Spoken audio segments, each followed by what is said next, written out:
कहते हैं ना, अतिशय रगड़ करे जो कोई, अनल प्रकट चंदन से हुई। स्क्रीन पर एक तस्वीर देख रहे हैं आप। आज से पहले की ये तस्वीर है और इस तस्वीर में आपको दिख रहे हैं दो लोग। एक है जापानीज डिप्लोमेट जो आपको थोड़ा सर झुकाए हुए दिख रहे हैं और दूसरे हैं चाइना के प्रतिनिधि। जापानीज डिप्लोमेट पहुंचे हुए थे चाइना और बातचीत करना चाह रहे थे। समस्या बढ़ गई थी, लेकिन कुछ इस तरीके से अपनी जेब में हाथ रखकर जवाब दिया था चाइना के एम्बेसडर ने। लेकिन आज ये पूरा खेल पलटता हुआ नजर आ रहा है। जहां जापान बहुत कुछ बड़ा कर रहा है, तो वहीं दूसरी तरफ जापान और भारत में भी कुछ डील चल रही है। जापान ने तुरंत से नए ऑफिस खोले हैं भारत। हमेशा की तरह वर्ल्ड मिरर के इस एपिसोड में जानने को मिलेगा बहुत, इसलिए वीडियो को अंत तक जरूर देखें। अक्सर ना अहंकार सोचने समझने की शक्ति को खत्म कर देता है और चाइना के साथ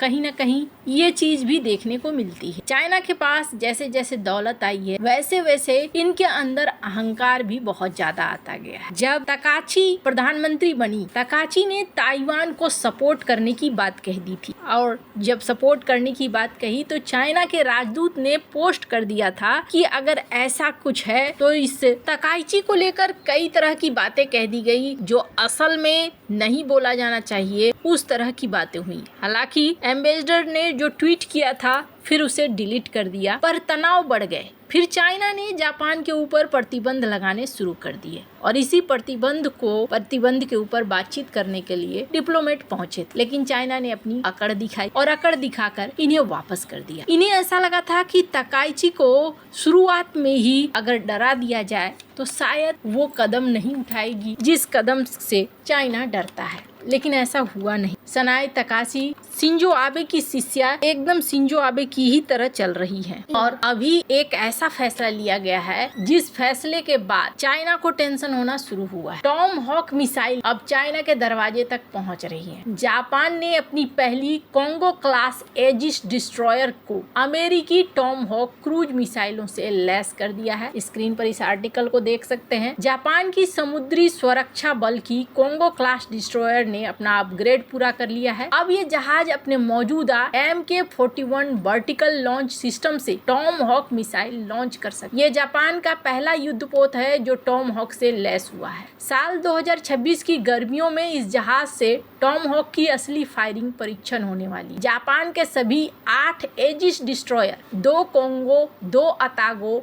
2 माया क्लास, 2 नए को धीरे धीरे टॉम हॉक क्षमता दी जा रही है। ये जहाज अब जापान के उन बेसों पर तैनात हैं जो बेस चाइना के नजदीक। जनवरी 2026 में जापान ने अमेरिका से 400 टॉम हॉक मिसाइलें खरीदने का समझौता और कुल लागत कितने का आ रहा है? $2.35 बिलियन का और डिलीवरी तेज कर दी गई है। जल्दी जल्दी अमेरिका भी दे रहा है। रेंज की अगर बात करें तो ब्लॉक 4 रेंज जिसकी रेंज है 1600 किलोमीटर, 5 जिसकी रेंज 1800 किलोमीटर से ज्यादा है और सटीकता है 10 मीटर के अंदर टारगेट भेदने की क्षमता है। कम ऊंचाई पर उड़ान तो रडार से बच जाएगा। लैंड और मूविंग शिप दोनों टारगेट पर हमला कर सकता है और अपने साथ 450 किलो का विस्फोटक ले जा सकता है जो कमांड सेंटर, एयरफील्ड और बंदरगाह जैसे खास टारगेट को नष्ट कर सकते। जापान इसे काउंटर स्ट्राइक क्षमता बता रहा है और इनके रक्षा मंत्री का कहना है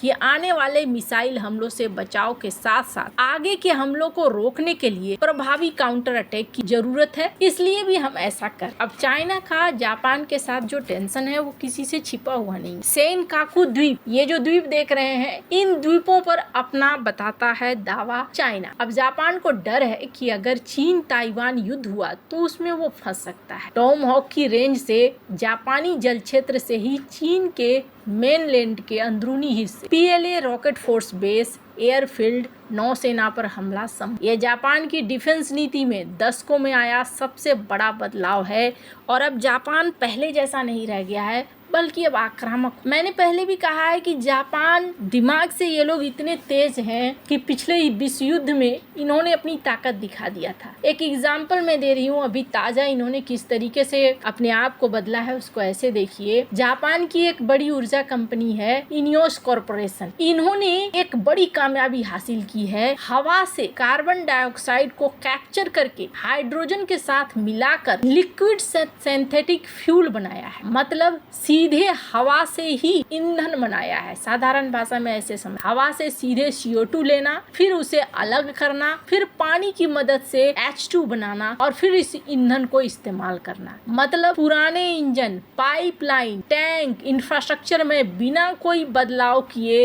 इस नए तकनीक से इस्तेमाल किया जा सकता है। इसमें न तो बैटरी की जरूरत है और न ही इलेक्ट्रिक की जरूरत है। इस कंपनी ने अपने प्लांट में लगभग 1 बैरल ईंधन बनाया और टारगेट था 2040 तक 10,000 बैरल प्रतिदिन। हालांकि इस प्रोजेक्ट को रोका गया क्योंकि ग्रीन हाइड्रोजन की कीमत बहुत बढ़ गई है, प्लांट लगाने में बहुत खर्चा है, बड़े स्केल पर निवेश का रिटर्न अनिश्चित है, तो यहाँ पर फिलहाल के लिए रोका गया। लेकिन ये टेक्निकल तौर पर बहुत ज्यादा मजबूत। अब रही बात भारत, चाइना के खिलाफ जापान की जो ये तैयारियां हैं ये अधूरी है अगर भारत साथ नहीं है, और भारत के लिए भी जापान बहुत महत्वपूर्ण है। जापान को साथ रखना बहुत ही ज्यादा भारत और जापान इस संबंध में नए इकोनॉमिक ऑफिस स्थापित कर रहे हैं और जापान के विदेश मंत्रालय ने कहा कि हम नया एक ऑफिस बना रहे हैं भारत के अंदर, और इसका मुख्य काम क्या होगा? इसका मुख्य काम होगा जापानी प्राइवेट सेक्टर को भारत में सपोर्ट करना, आर्टिफिशियल इंटेलिजेंस,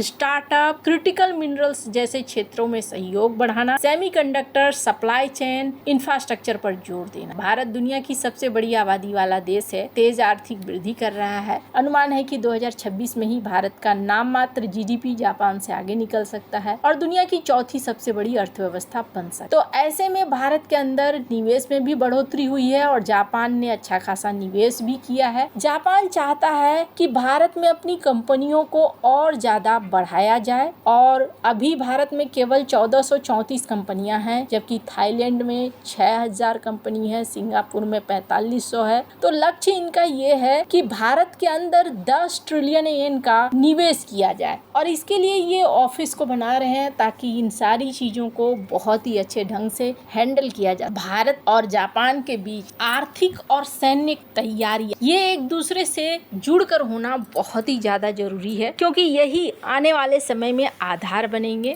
अगर चाइना का भूमि वाला हिस्सा भारत की तरफ है तो चाइना का औद्योगिक वाला हिस्सा जापान की तरफ है, यानी जमीन में भारत और समंदर में जापान नजदीक पड़ता है चाइना के। ऐसे में जापान और भारत की दोस्ती बहुत ज्यादा जरूरी। आपको क्या लगता है इन सब मामले में? आप कमेंट कर जरूर बताएं। जल्द मिलते हैं अगले वीडियो में नई खबर के साथ।